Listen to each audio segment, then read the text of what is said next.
성경 본문의 말씀은 마가복음 10장 46절에서 마지막 52절까지입니다. 신약성경 73쪽 마가복음 10장 46절 말씀부터입니다.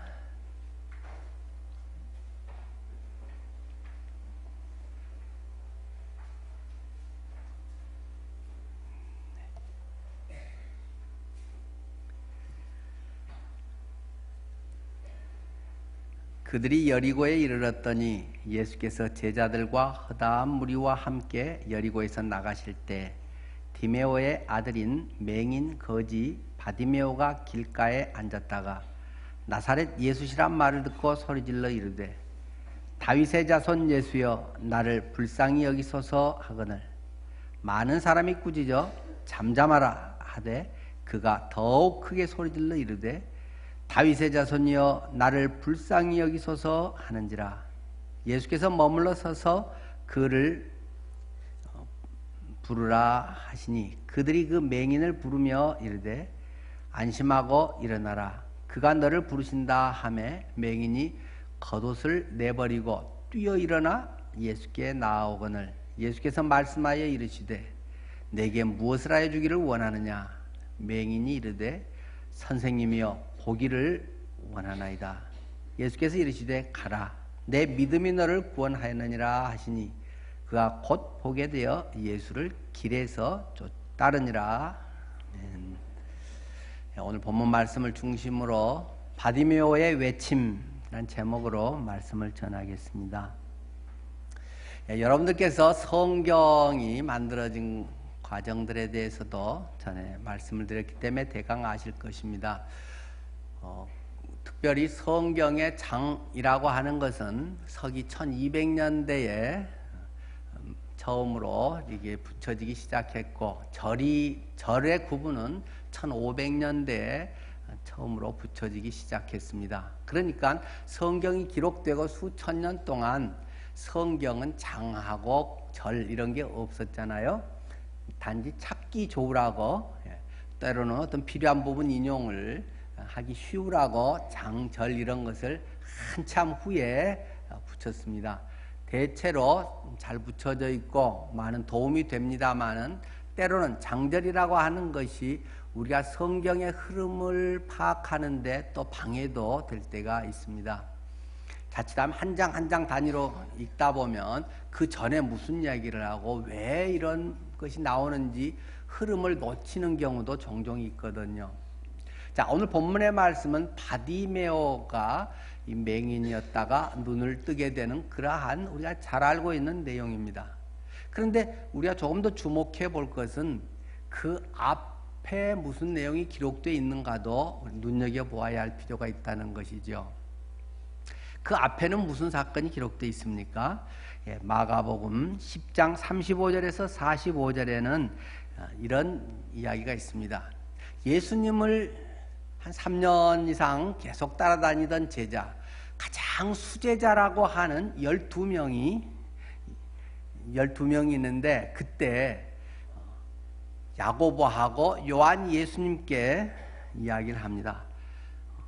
예수님, 주님의 영광 중에 임할 때 우리 중에 한 사람은 오른팔이 되게 해주시고 한 사람은 주님의 왼팔이 되게 해주세요. 한 사람은 우의정, 한 사람은 좌의정 되게 해주세요. 이러한 청탁을 했다는 것입니다. 그때 아마 김영란법이 없어서 이제 이렇겠죠. 그래서 그런 주장을 하니까 예수님께서 38절에 이야기합니다. 그래? 그러면 내가 마시는 잔을 너희들이 마실 수 있겠느냐? 물어봅니다. 그들이 당연히 할 수 있습니다. 그럼요, 마실 수 있죠. 그렇게 대답을 했다는 것입니다. 그 잔이 뭔지도 모르고 무슨 말씀을 하시는지도 잘 모르고 덥석 대답을 했죠. 근데 그 반응이 41절에 보면 재밌는 반응이 나타납니다. 10 제자가 듣고 이 야고보와 요한에게 화를 냈다라는 것을 성경은 기록해주고 있습니다. 12명의 예수님의 이 아주 가장 가까운 제자들인데 2명이 먼저 치고 나가서 선수를 해서 지들이 먼저 승진하겠다고 먼저 좋은 자리 차지하겠다고 딱 하니까 나머지 사람들도 근데 한 명도 안 빠지고 10명이 전부 다 엄청 성질을 냈다라는 것입니다. 화가 막 나는 거죠. 야, 니만 좋은 자리 차지할 거야. 우리도 똑같이 고생했는데 뭐 해가면서 이제 그들이 엄청 성질을 냈을 때 예수님께서 그 유명한 말씀을 그때 하시지 않습니까? 43절 44절 크고자 높고자 하는 사람은 너희를 섬기는 자가 되어야 한다. 으뜸되고자 하는 사람은 종이 되어야 된다. 이런 말씀을 하십니다. 많은 사람들은 다 세상적인 가치관, 눈에 보이는 것 중심의 그러한 그들의 성공관에 사로잡혀 있기 때문에 크고 첫째 되고 이런 것에도 관심이 있어서 빨리 그 자리 차지해서 뭔가 내게 이익되는 것을 차지하고 싶어 하는데, 진정으로 높은 사람이 뭔지 아니? 진정 첫째가 누군지 아니? 섬기는 사람이야. 그런 말씀을 하는 것입니다. 물론 처음에 섬겨주면 하나님이 높게 해줘서 뭐 1등 되게 해주고 그런 말 아니죠. 진정 크고자 하는 것은 낮아지는 거야. 낮아짐 속에서 물론 하나님이 어떤 사람은 뭐 크게도 할 수도 있고 그대로 죽을 때까지 그러다 끝난 사람도 있고 뭐 그거는 이제 그때마다 다 다르겠지만, 섬기는 사람, 종 같은 좀 우스운 그런 사람이 실제 하나님 보기는 더 으뜸되고 큰 거야. 이런 이야기를 해주십니다. 그리고 나서 바로 이어서 하신 말씀이 생뚱맞게 바디메오 사건을 성경은 기록해두고 있다라는 것입니다. 이것은 어쩌다가 마가복음이 그런 것이 아니고 마태복음도 똑같은 순서에 따라서 그렇게 기록을 하고 있습니다. 오늘 본문의 말씀이 마태복음 20장에도 동일하게 나와 있지 않습니까?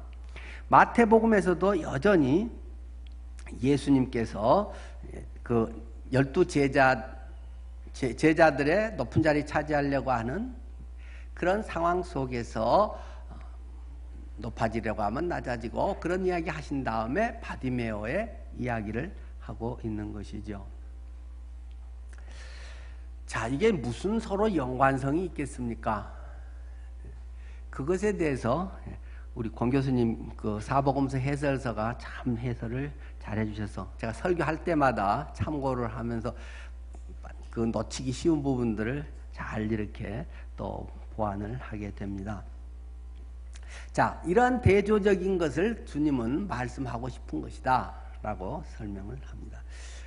예수님을 3년이나 따라다니면서 아주 초기부터 창립 멤버고 아주 신앙생활을 잘하고 누가 봐도 인정되는 교회 직분으로도 그렇고 신앙의 현재 상태로도 또 알고 가르치고 그 전에 기적도 직접 나가서들 베풀고 이런 능력 체험도 있고 하나님과의 그러한 생생한 만남들도 있고 그랬던 제자들이 이 막판에 그들 속내에 품고 있던 것을 드러내더라는 것입니다. 누가 더 좋은 자리를 차지할 것인가? 예수님을 믿고 똑같이 주님과의 우리는 다 버리고 떠났습니다. 어쩌고 하던 사람들 그 마음 한구석에는 여전히 좋은 자리, 높은 자리, 더 빨리 승진, 다른 사람들의 더 인기 있는 자리, 이것에 그들의 관심이 쏠려 있는 것을 보여주면서 동시에 바로 이어서는 바디메오 맹인 이야기를 통해서 예수를 다윗의 자손이라고, 다윗의 자손 메시아라는 사실을 알고 이 무지랭이, 이 거지, 이 앞도 못 보는 이 불쌍한 사람들의 동정받아야 하는 이 사람이 크게 다윗의 자손이요 하면서 간증을 하면서 이 선포를 하면서 믿음을 보이고 있다. 제자들은 욕망을 보이고 있는데 이 바디메오는 믿음을 보이고 있다 하는 것을 아주 대조적으로 아이러니하게 설명을 해주고 있다는 것입니다. 그렇게 예수님을 잘 따르고 그렇게 직분 있고 성경을 잘 알고 가르치던 제자들은 오히려 예수님을 올바로 알지 못하고 있는데 아무 배운 것도 별로 없는 것 같은 성경에 보면 야 누가 갑니까? 나사렛 예수가 간대. 그 단지 얼핏 풍문으로 들었어. 바람결에 지나가는 그 몇 마디의 그런 말씀을 들은 정도에 불과할 텐데 그는 오히려 정확히 메시아를 보고 있다는 사실입니다. 그가 오히려 예수를 제대로 알고 예수께 바로 나가고 있음을 이 제자들과 이 말도 안 되는 상대 비교거리도 안 되는 바디메오와 비교해서 지금 성경은 설명을 하고 있다는 것입니다. 아주 역설이지 않습니까? 눈 뜬 사람은 못 보고 눈 감은 사람은 보는 이러한 현상이라는 것입니다. 내가 눈을 떴다고 생각하기 때문에 오히려 못 본다는 것입니다. 내가 안다고 생각하기 때문에 아는 것, 모른다는 걸 모른다는 거죠. 가끔 말씀도 합니다만 우리가 공부하는 책을 읽는 공부는 이제 시험이라든가 어떤 목적을 위해서도 하지만 책을 읽는 지식을 습득하는 중요한 두 가지 이유가 있다. 첫 번째는 책을 읽고 공부를 함으로 모르는 것을 알게 된다. 새로운 정보, 지식, 새로운 것을 알게 되는 것이 공부에 굉장히 중요한 유익이지만 둘째 하나 놓쳐서는 안 되는 또 중요한 내용이 있다. 그것은 그렇게 책을 보고 계속 해야 내가 뭘 모르는지를 안다는 것입니다. 책도 별로 안 보고 하면 다 아는 것 같고 초등학생, 주일학생들은 다 아는 것 같고 그렇게 하잖아요. 예.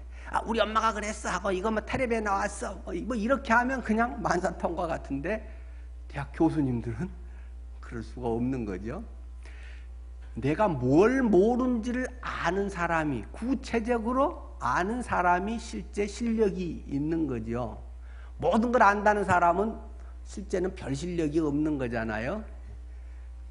그러니까 구체적으로 들어갈수록 요것은 내가 알고 이것은 내가 잘 모른다. 이런 것이 이제 지식의 세계고 우리가 공부를 하면서 하나하나 배워지고 거기에서 이제 책이라든가 많은 정보라든가 많은 삶의 지혜라든가 이런 걸 통해서 이제 우리가 얼마간은 또 삶의 그 축적 인격의 도야도 좀 받게 되는 것이겠죠. 자, 이 바디메오 그는 정확하게 맹인이 안다는 것입니다. 눈 뜬 사람이 알아야 당연한 건데 제자들은 제일 가깝다고 하고 주님의 어록을 남길 정도의 사람들인데 실제 어록을 남겼잖아요. 마태가 남기고 마태, 마가, 누가, 요한이 다 직접 제자든지 그 다음에 한 달에 걸친 제자든지 다 그런 사람들이 남기죠. 그런데 정작 그들은 모른다. 혹시 이것이 우리들의 이야기가 된다면 얼마나 안타까운 일이 되겠습니까? 내가 성경도 많이 아는데 신앙생활도 오래 했는데 다른 사람들에게 복음도 전했는데 정작 내가 지식으로가 아니라 인격으로 영으로 삶으로 그분을 만나지 못했다면 참으로 불행한 일이 아닐 수 없다는 것을 보여주고 있습니다.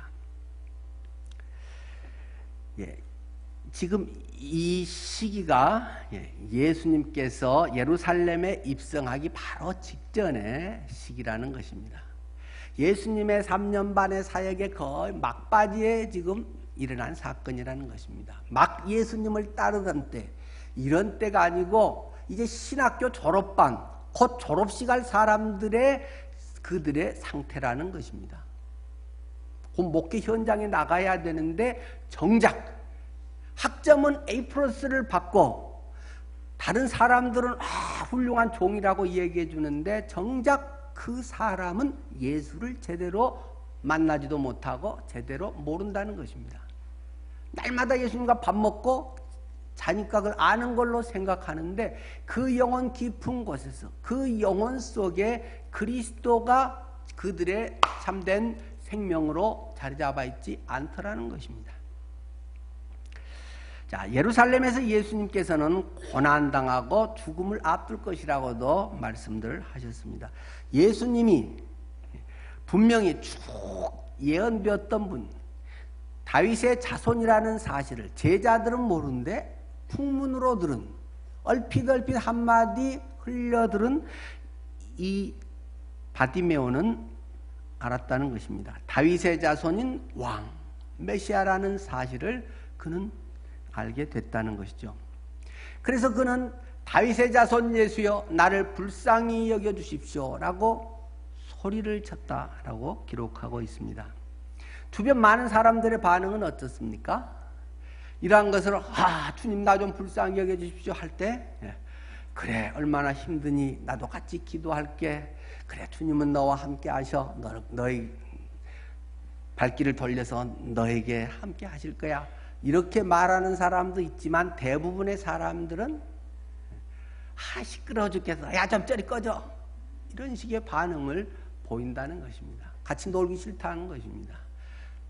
나는 주님과의 좋은 이런 관계가 있지만 적어도 어느 기본이 돼야지 니같이 맹인이고 옷에 냄새나고 거지고 이런 네가 뭐 어쩌겠다고 라고 사람들은 반응을 했다고 기록하고 있습니다.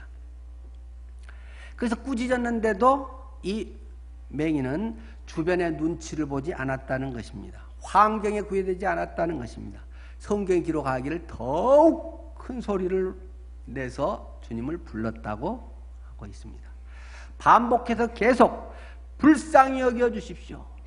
다윗의 자손이여 나를 불쌍히 여겨 주십시오.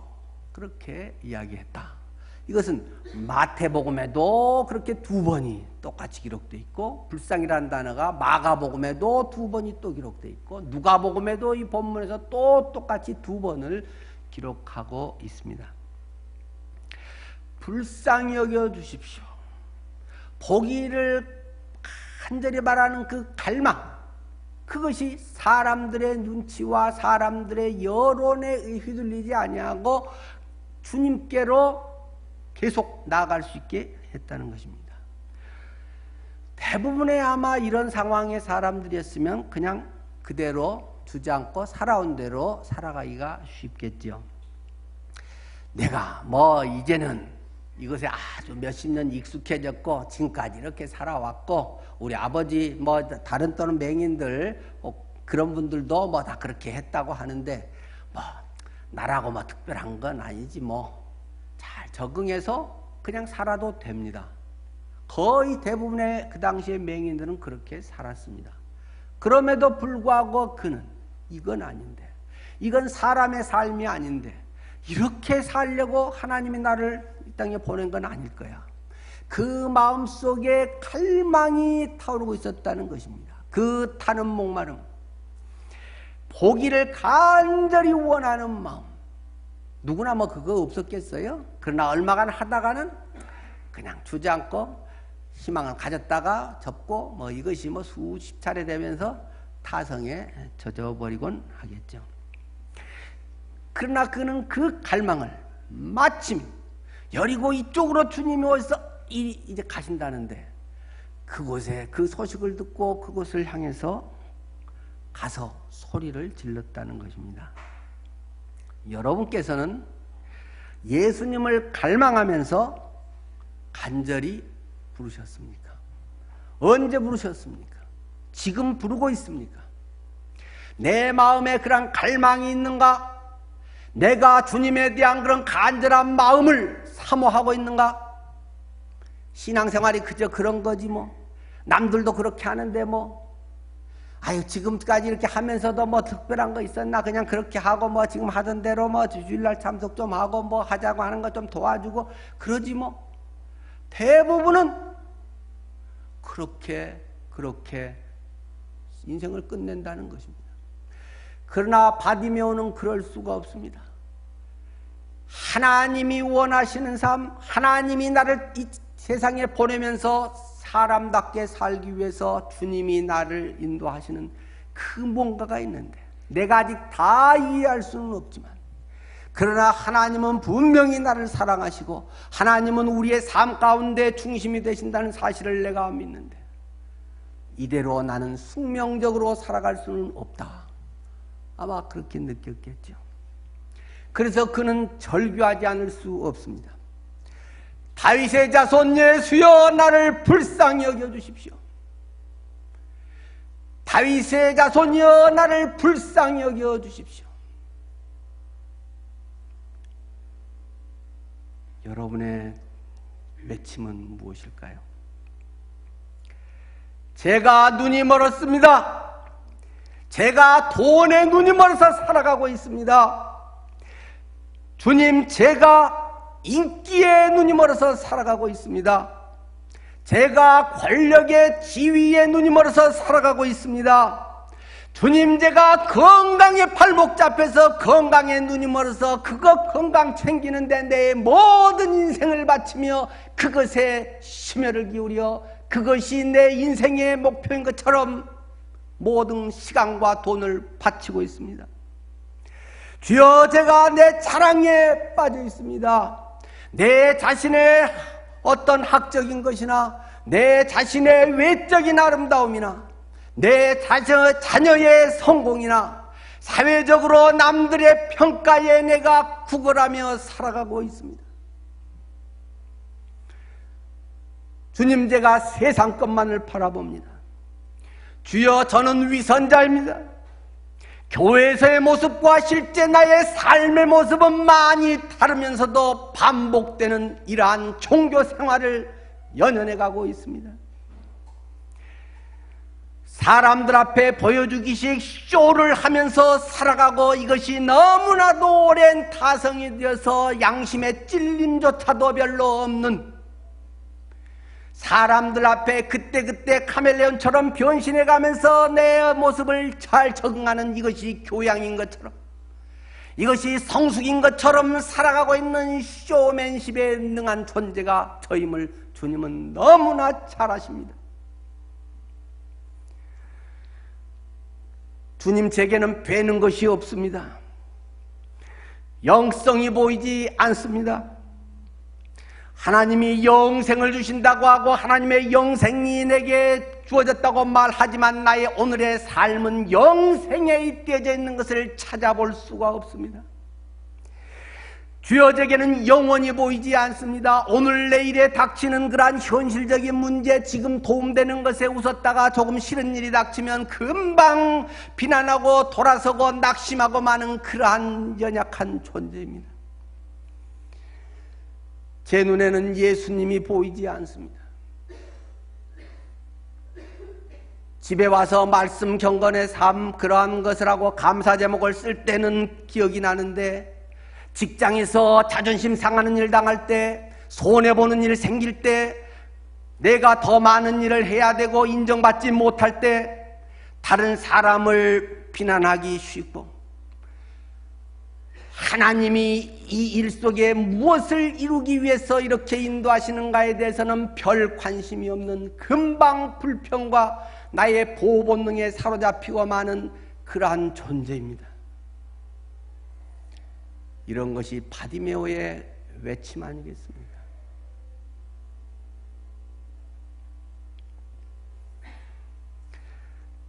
바디메오의 외침은 다른 좋은 말로 하면 기도라고 할 수 있습니다. 외침의 기도. 기도는 무엇이겠습니까? 여러 가지를 정의할 수 있겠습니다만 마음으로부터 하나님께 부르짖는 것이다. 기도라고 하는 것은 내 심중 깊은 곳에서 하나님을 향해서 부르짖는 것이 기도입니다.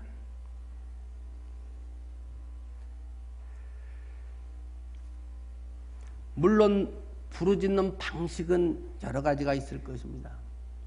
이 바디메오처럼 외적으로 그가 할 수 있는 방법, 이 많은 무리 속에 웅얼웅얼 했다가는 소리가 묻혀버리고 말고, 이 절호의 찬스가 사라져버리고 말 이 절박한 상황에서 그가 할 수 있는 최선의 방법, 눈도 안 보이기 때문에 어떻게 지름길을 찾아서 약삭빠르게 싹 갈 방법도 없고, 그가 할 수 있는 최선의 방법은 소리를 지르는 것입니다.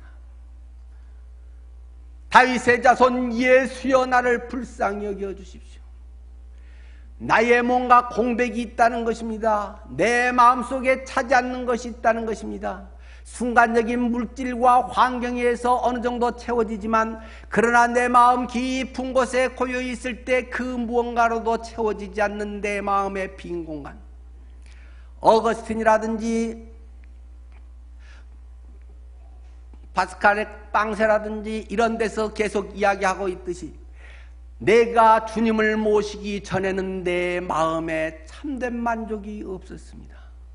돈으로 채워지고, 지위로 채워지고, 외모로 채워지고, 사람들의 인정으로 채워지고, 나의 어떤 가정으로 채워지고, 그런 것들이 굉장히 좋은 것이긴 하지만 그 영혼 깊은 곳에서는 무언가가 2% 부족한, 남들은 인기 있고 대단하다고 하는데 자살하고 마는 그런 사람들도 있더라는 것입니다. 우리가 하나님 앞에 대면하고 하나님에 대한 그것이 진정으로 내 마음속에 이루어지지 않을 때 우리 인간은 고독한 존재입니다. 우리가 하나님 앞에 내 마음의 진정한 절규를 부르짖을 수 있어야 합니다. 사람들은 내가 주인이라고 이야기합니다. 내 인생은 나의 것이라고 말합니다. 어느 부분은 맞는 것도 사실입니다. 그러나 정작 주인이라고 하면 소소한 것은 모르더라도 정말 중요한 것은 내 맘대로 결정하고 내가 선택해서 내가 할 수 있어야 주인 아닙니까? 가장 중요한 태어나는 것부터 전혀 손 쓸 수가 없습니다. 내가 이 핍박의 북한 땅에 태어나는 것, 남한 땅에 태어나는 것, 누구도 선택할 수가 없습니다. 그러면 내가 어른 되고 내가 선택할 수 있는 죽음조차도 선택할 수가 없습니다. 우리는 지난 주간에 안타까운 소식을 같이 듣지 않았습니까? 하나케미칼에서 근무하시던 분들, 이제 퇴직을 하고 은퇴 동기들이 중국으로 여행을 갔지 않습니까?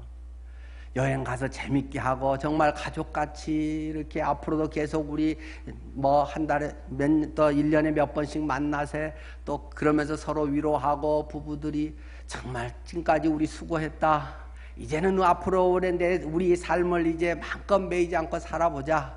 이 퇴직금 받은 것으로 또 이런 일들을 앞으로 해봐야지. 수많은 계획들을 하고 우리나라 공항에까지도 안전하게 잘 도착했지만 집에 가는 길에 그런 끔찍한 일이 있을 줄 누가 한 명이라도 예상을 했겠습니까? 그마저도 그냥 일반 사고로도 아니고 그 콘크리트 것을 들이받으면서 문짝이 그쪽으로 또 하필이면 그쪽에서 나올 때도 없고 겨우 몇 명 소화기로 유리창을 깨가지고 나오고 10사람은 죽고 7사람은 부상을 당하고 화재로 너무 그을러져서 누군지 인식하기조차 어려워서 몇몇 사람은 유전자 검사를 해서 DNA로 신분 확인을 해야 하는 그런 일이 공항에 내릴 때까지 누가 알았단 말입니까? 인생을 우리 마음대로 할 수 없습니다. 내가 주인이라고 하지만 정작 중요한 일은 내가 선택할 수 없습니다. 부수적인 작은 일들의 일부를 내가 선택할 수 있는 그런 삶이 겸손하게 우리의 삶이라고 해야 하지 않겠습니까? 자기중심적 독백에서 기도는 하나님이 진정한 문제 해결자이시라고, 하나님이 우리 인생의 진정한 주인이라고 고백하며 주님 앞에 갈망하며 주님의 그 사랑 속에서 살아가고자 하는 것이 기도라는 것입니다. 또 기도는 하나님과 함께하는 거룩한 낭비라는 것입니다. 지난번 제가 옥합을 깨뜨린 여인의 그 마리아의 이야기를 하면서 거룩한 낭비라는 말씀을 드렸습니다. 예수님께 한번 발 씻어드리는데 향유로 하는데 무려 연봉에 해당하는 한 3천만 원 정도 되는, 한 번 쓰면 다시 쓸 수 없는 뚜껑 한 번 열면 끝인 그것을 깨뜨려서 예수님 머리에서부터 쏟아부어서 쫙 흘러내려서 발에 고이자 여인의 자존심 머리카락으로 머리카락이 미장원 가서 머리만 잘 못 나와도 그냥 하루 내 기분이 나쁜데 자기 머리카락을 자존심을 걸레 삼아서 예수님의 얼굴도 아니고 먼지 묻은 발을 눈물로 씻더라는 것입니다. 앞에서도 지적되고 있는 그 예수님의 가장 가까운 제자들이 무슨 짓거리 하고 있는 거야 지금. 이걸 팔아다가 가난한 사람들 주면 얼마나 가난한 사람들이 몇 달을 1년을 먹을 수 있는데 무슨 짓이냐고. 모든 제자들이 다 그랬다고. 가룟 유다가 대표 발언을 했다고 성경은 기록하고 있습니다. 주님께서는 거기에 대해서 말리지 말아라. 이 여자 비난하지 말아라. 네 주변에 그런 사람들은 계속 있다. 그러나 나는 곡한다. 그렇게 할 수 있는 기회가 많은 게 아니야. 이 여자가 한 일은 복음이 전해지는 곳마다 계속 이 미담이 따라다니면서 전해질 거다. 이런 말씀을 예수님은 하셨다는 것입니다. 굉장히 비합리적인 것 같은데,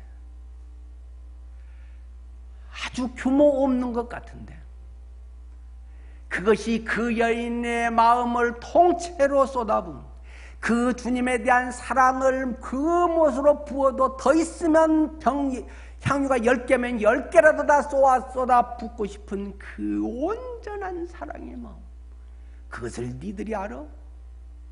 돈으로 계산하고 계산기 두드려서 하고 합리적인 사상에 젖어 있는 네가 그 사랑의 마음을 알아? 복음은 그런 것이야. 영혼을 살리고 너 한 사람을 위해서 쏟아붓는 그 주님의 마음, 그것을 준비하는 그 사랑의 표현은 돈으로, 시간으로 다 표현할 수 없는 것이야. 주님은 그것을 가르쳐 주셨습니다.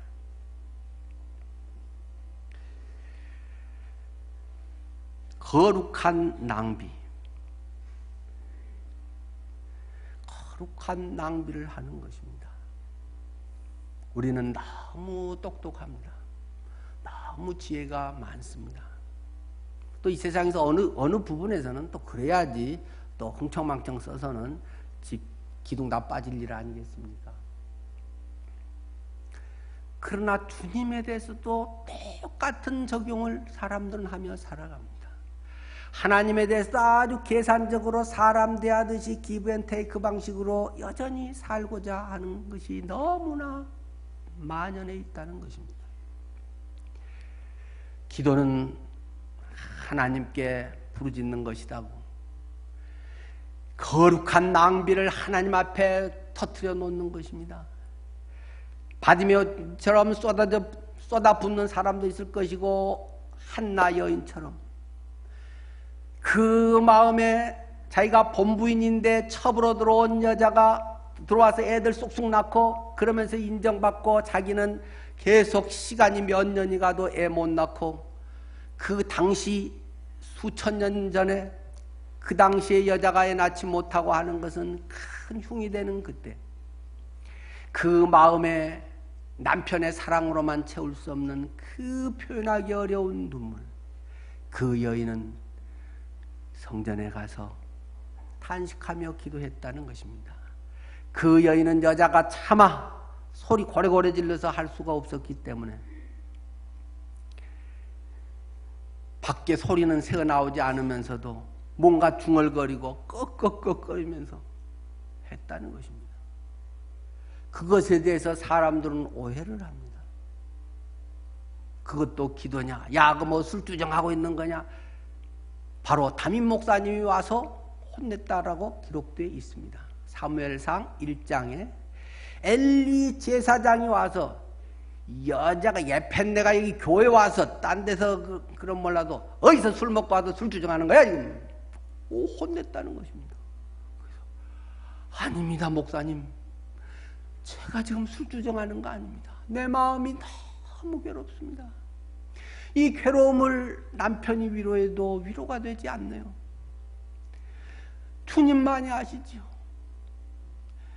이게 헛구역질해서 술 먹고 뭐 이렇게 해서 하는 꼭꼭 소리인지 정말 견딜 수 없어서 목이 메어서 숨을 잘 쉴 수 없을 정도의 고통 가운데 하나님께 자기의 문제들을 아뢰는 것인지 사람들은 오해하기도 하지만 하나님은 그것을 들으셨다는 것입니다. 그래서 이 사사시대 혼란의 시대와 왕정시대의 다리를 잇는 위대한 하나님의 사람 사무엘을 낳게 하였다 하는 것이 사무엘상 앞부분의 이야기 아닙니까? 방법은 중요하지 않습니다. 통성으로 기도하면서 어떻게 고함을 지르든 아니면 속으로 삭히면서 소리 안 나게 하든 그것이 중요한 것이 아니라 내 마음에 주님을 향한 갈망이 있는가? 내 마음에 주여 저를 불쌍히 여겨주십시오. 나는 불쌍한 자입니다. 여러분 속에 그런 것이 있는가를 묻고 있습니다. 또 거룩한 낭비의 그런 삶에서 거룩한 낭비, 기도는 꼭 말을 계속하고 길게 해야 되겠습니까? 그런 건 아니겠죠. 기도는 주님과 그냥 함께 있는 것만으로도 훌륭한 기도라고 성경은 가르쳐주고 있습니다. 하나님과 친밀한 관계를 누리는 것도 기도입니다. 얼마 뒤에 우리 지훈 형제가 신혼여행 갔다 와서 아내랑 나란히 이렇게 멋있게 앉아있네요. 자, 쫑알쫑알 말도 많이 하겠지요. 비행기에서도 했고, 에서 하겠는데, 만약에 둘이 이렇게 바라만 보고 있지, 이렇게 바라보고 있으면, 여러분 옆에 가서, 니들 사이 갈라졌냐? 왜 말이 없냐? 이렇게 누가 혹시 이야기한다면 얼마나 실례겠습니까? 사랑하는 사람들은 눈만 바라보고 있어도, 그냥 얼굴만 보고 있어도 행복하고, 이게 꿈인가 현실인가? 그저 감사가 그저 좋은 거 아니겠습니까? 꼭 그것을 어떤 문장을 멋있게 해야 되겠습니까? 하나님과의 기도도 동일하게 하나님과 나와의 관계, 하나님의 면전에서 가만히 있는 것도 훌륭한 기도인 줄 압니다. 그런 기도는 되도록이면 문장이 길지 않은 것이 좋습니다. 잘못하면 우리가 기도를 문장을 자꾸 길게 하고 안 끊어지게 하려고 하다 보니까 중언부언하고 똑같은 소리 계속해서 30분, 1시간 때우느라고 진땀을 흘리는 그러한 억지 기도를 많이 합니다.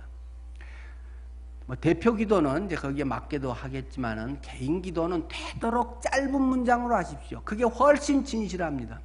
하나님 많이 힘듭니다. 하나님 어떻게 해야 돼요? 군더더기 자꾸 붙이지 말고 전능하시고 무서부지하시고 그런 거 그 사실이니까 할 때는 하지만 그냥 습관적으로 나온 단어는 되도록 쓰지 마시고 적어도 개인 기도할 때는 한마디 하고 생각이 안 나면 한 10분간 가만히 있다가 또 한마디 생각나면 하고 안 해도 되고 1시간을 가만히 있어도 얼마나 훌륭한 기도겠습니까? 사랑하는 사람이 같이 있는 것만, 하나님의 임재의식, 하나님과 동행한다는 것, 주님과의 친밀한 관계는 훌륭한 기도가 됩니다. 헨리 나웨는 거기에 대해서 이런 표현을 쓰더라고요. 하나님께서 나를 보시고 만지시고 말씀하시게 하라. 네가 자꾸 보고서 써서 올리느라고 진땀 흘리지 말고 하나님께서 나를 보시고 하나님께서 나의 상처를, 나의 마음을 어루만지시고 하나님 그분이 말씀하시게 하라. 이런 기도라면 우리 할 만하지 않겠어요?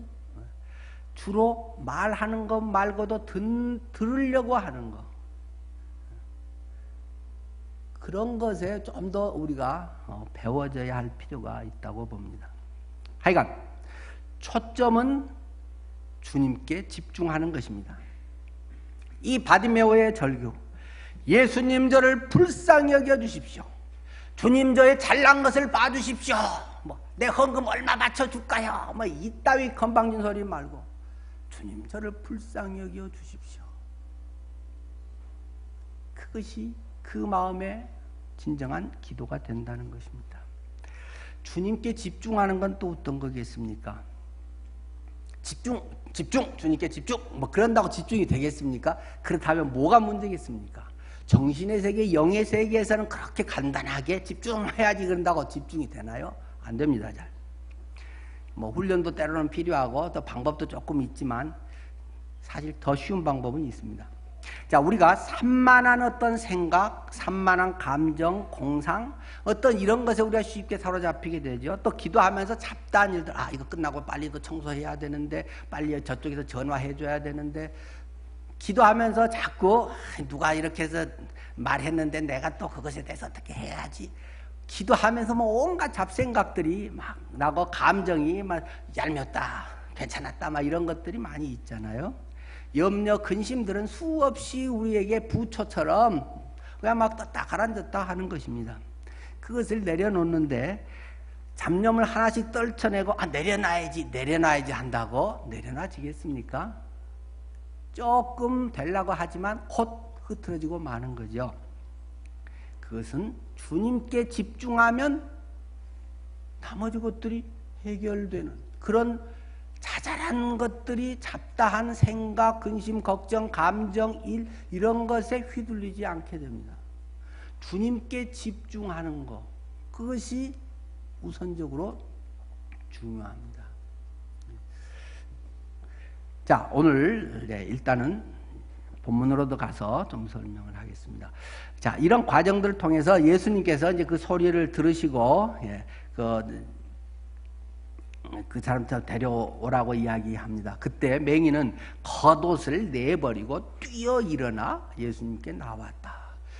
이 겉옷은 여러분 아시듯이 이게 뭐 그 지역에서는 밤에 입을 겸용으로도 쓰고 하는 굉장히 중요한 거 아니겠어요? 그것을 버리고 맹인이 뛰어 달려오지는 못하고, 달려오면 이제 넘어지니까 그 사람도 걸리고 안 보이니까 일어나긴 하겠죠. 벌떡 뛰어 일어났다. 얼마나 그걸 갈망하고, 저분이 들으셨구나, 저분이 내게 반응하셨구나, 저분이 나를 부르시네 하는 것에 대한 그 기쁨이 이제 이렇게 수사학적으로 묘사가 되어 있는 거죠. 그때 예수님 물으십니다. 그래, 내가 뭘 너에게 해주면 좋겠니? 뭘 원하니? 그러니까 당연히 저 맹인인데요, 보고 싶습니다. 눈 뜨게 해주십시오. 예수님께서 52절 이르시되 가거라, 너의 믿음이 너를 구원했다. 이런 말씀을 하셨습니다. 믿음이 너를 구원했다. 이 마태복음에서 맹인의 믿음을 주님께서 강조하면서 내가 불쌍해서 그냥 해준다, 동정표 하나 정도가 아니라 믿음이 너를 해결하게 한 것이다. 믿음의 문제를 우리에게 제시를 했습니다. 그러니까 그가 곧 보게 되어 예수를 길에서 따르니라. 곧 보게 돼요. 예전에 이 바디메오의 삶은 무엇입니까? 빌어먹는 삶이었습니다. 뭔가에 사는 사람들 빌어서 그걸로 먹고 사는, 그것의 허기를 채우는 인생이었다는 것입니다. 한 푼 줍시오, 한 푼 줍시오, 적선합시오 하면서 살아왔다는 것입니다. 사람들 선거 때 되면 그 거지들 많잖아요. 한 표 찍어주세요, 뭐 이런 사람들 많잖아요. 많은 사람들, 연예인들도 뭔가 이런 것에서 그걸로 하고, 여기서 하면 몇 표 막 해서 하면 인기 차트 1위. 그 어떻게 하면 그거 할까 하고 막 별 돈 들이고 쇼하고 막 사람 아르바이트생들 사서 하기도 하고, 인기의 거지들이라는 것입니다. 뭔가에 다른 사람에 의해서 나의 존재가 인정된다는 것입니다.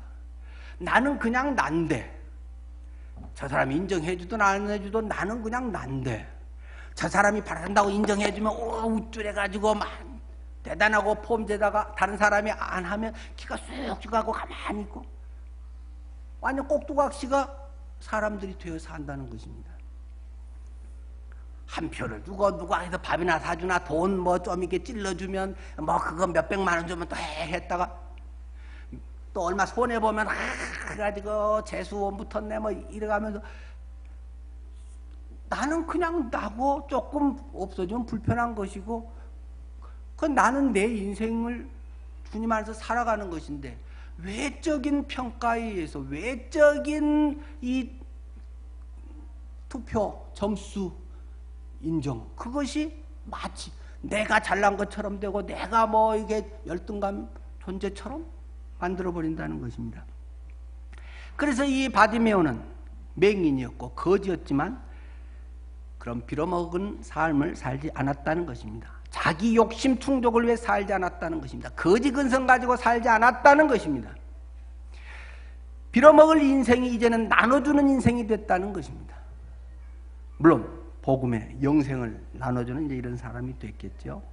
자, 우리가 보게 되면 예전처럼 살 수가 없습니다. 생각해 보십시오. 바디메오가 눈이 떠졌는데 그러면서도 여전히 예전처럼 살려면 얼마나 더 힘들겠습니까? 눈 떠서 길이 뻔히 보이는데 안 보이는 사람처럼 계속 지팡이 두드리고 다니면서 여기 맞아요 하고 물어보고 다니려고 그 쇼를 하면 얼마나 힘들겠습니까? 보게 되면 예전처럼 살 수 없습니다. 예수 그리스도를 만나고 예수 그리스도를 보게 되면 예전처럼 살아라고 해도 살 수가 없습니다. 안 그럴까요? 살고 싶어도 그렇게 사라지질 않습니다. 내가 이제는 뜬 사람처럼 살아야지. 그런 쇼 할 필요가 없습니다. 그냥 보이는데, 길이 있는데, 장애물이 있으면 피해 가지게 되는데, 괜히 지팡이 두드리고 뭐 이렇게 해서 뭐 그런 테스트 뭐 할 필요가 없는 것입니다. 안 보이니까 자꾸 그걸 훈련으로만 자꾸 만들려고 하는 것이지 보게 되면 예전처럼 살 수 없습니다.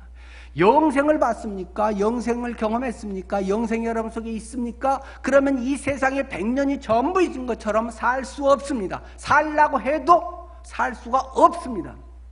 다음에 뭐가 있다는 거 확실히 아는데 오늘의 이것이 전부인 것처럼 오늘 실패에 내 인생이 전부 낙심하고 오늘의 내가 아픔에 인생이 실패자처럼 또는 오늘 뭐 조금 되면 폼되고 뭐 그렇게 어떻게 그 다음에 더 길고 더 좋은 더 분명한 것이 있다는 걸 확인하는데 살고 싶어도 못 사는 것입니다. 안 보이기 때문에 못 봤기 때문에 영생에 대한 것을 갖고 있지 않기 때문에 그렇게 살 수밖에 없는 쇼를 할 수밖에 없는 것이 종교인이라는 것입니다. 이 바디메오는 곧장 예수님을 따르는 삶을 살게 되었습니다. 길에서 바로 예수님을 따르니라. 지난주에 저는 설교에서 부자 관원 청년의 이야기를 했습니다. 그 사람은 젊은 날에 아주 국회의원 되고 아주 고위직에 갔다고 했습니다. 관원이었고 부자 큰 부자라고 아마 1000억대 이상 되는 부자였다는 것입니다. 그리고 젊음과 건강과 미래가 창창한 청년이었다는 것입니다.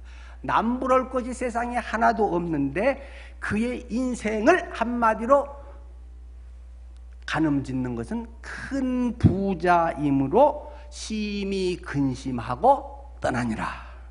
누가복음 18장 23절. 큰 부자가 오히려 감사합니다 하고 오히려 기뻐하면서 이런 하나님인데 내가 주님만에서 더 복된 삶을 살겠습니다. 그것이 당연할 것 같은데 큰 부자이므로 기존에 가진 건 다 하고 하나님 믿으면 더 쉽게 더 빨리 더 뭐가 될 건 기득권에다가 플러스 알파를 자꾸 요구하면서 손해보기 싫다는 거죠. 그러니 당연히 떠날 수밖에 없다는 것입니다. 클수록 많이 가질수록 심히 근심하고 떠난다. 예수님 가는데 길에 나와서 그냥 덜컥 길에 무릎 꿇고 영생이 뭐냐고 어떻게 영생을 얻냐고 무슨 선한 일을 해야 하냐고 물어봤던 사람이 이렇게 갔는데 아주 대조적으로 바디메오는 길에서 바로 따랐다는 것입니다. 왜? 가진 게 없으니까 손해볼 게 없으니까. 그렇기 때문에 어떠면 내가 많이 갖고 좋다고 하는 것은 어떠면 그만큼 더 그것이 장애물 짐이 될 수도 있습니다. 그러니까 그걸 자랑할 것도 없고 내가 없다고 하면 거지 맹인이면 오히려 더 털어버리고 집에 가서 뭐 하나 챙겨올 것도 없고 그냥 바로 그 길로 나갈 수 있는 홀가분하게 즉각 거듭난 삶을 살아버릴 수 있는 훨씬 호재가 될 수도 있는 것입니다. 그러니까 내가 성공하고 있는 것이 좋을 수도 있고 그것이 짐덩어리가 될 수도 있고 그것은 자체가 문제가 아니라는 것입니다.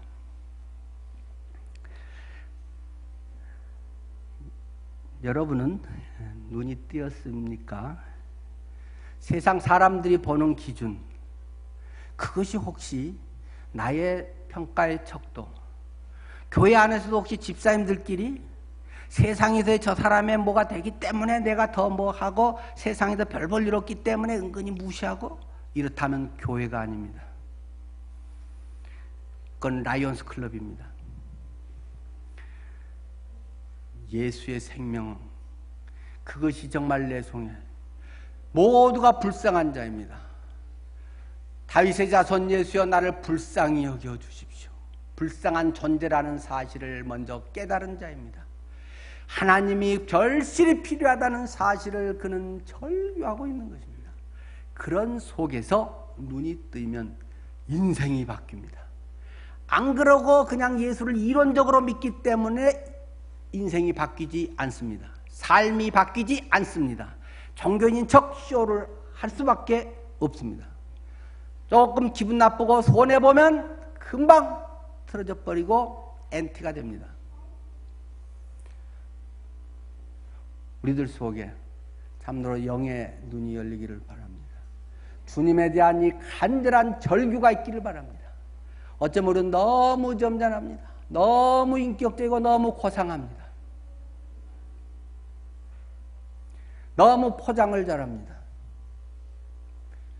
어느 선 안에서만 대충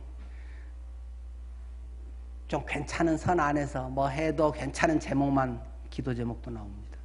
물론 모두에게 다 하는 것이 바람직한 건 아닙니다. 그러나 적어도 어떤 부분에서는 하나님과의 깊은 관계 속에 적어도 여러분이 교회 안에 정말 신뢰할 만한 몇 사람, 그런 사람을 여러분들이 깊은 교제 속에 나누고 그것을 공유할 수 있고, 그래야 교회가 교회되지 않겠습니까? 예수님이 진정한 주인 되시는 그러한 우리의 삶이 되기를 축원합니다. 기도하겠습니다.